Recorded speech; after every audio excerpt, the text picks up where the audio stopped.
Staying with Iran, a third round of talks about a new nuclear deal between Tehran and Washington has reportedly begun in Oman. Iranian State TV showed its delegation in Muscat and announced the negotiations started midday.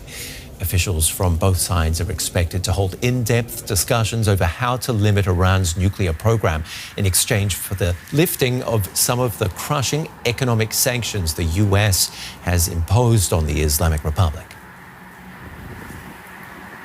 For more, I'm joined by Niloofar Gholami from DW's Persian service. Good to see you. Where do the talks stand right now?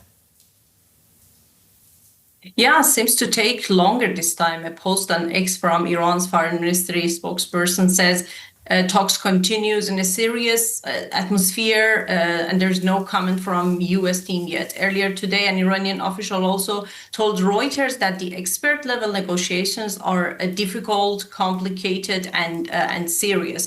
According to both sides, the latest two rounds were positive and they seem to be talking about the details on this stage, and Iran's emphasizes particularly on lifting sanctions. But also there was some reports that Iran's missile program is an obstacle to progress. Iran has previously said they won't negotiate on defense capabilities, but we have to wait and see.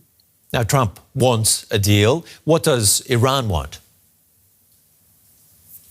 Of course, they also want an agreement because they know that the other options are not very pleasant.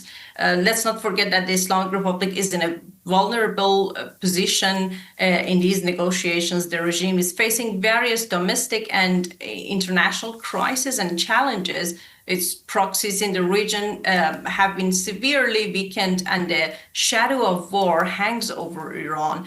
In addition to that, any agreement that only preserve Iran's nuclear program is a relief, as there is a possibility of a complete dismantling.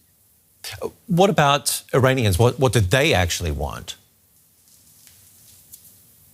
For them, like, it might be minor economic relief, for example, but the Iranian people have experienced 2015 deal. At the time, Iran's economic situation was not as bad as it is today. But according to experts, even that deal failed to improve the quality of life of Iranian people or even change the social situation and freedom in Iran.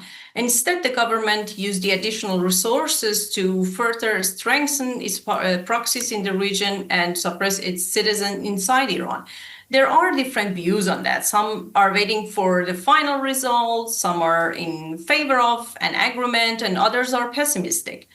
Like, for example, a large group of Iranians consider any agreement a failure and raise this question of why the Iranian people should pay the price for the Islamic Republic's policies of confrontation with the West, with the US, which achieved, in their opinion, nothing but more suffering for the people and ultimately the regime's retreat.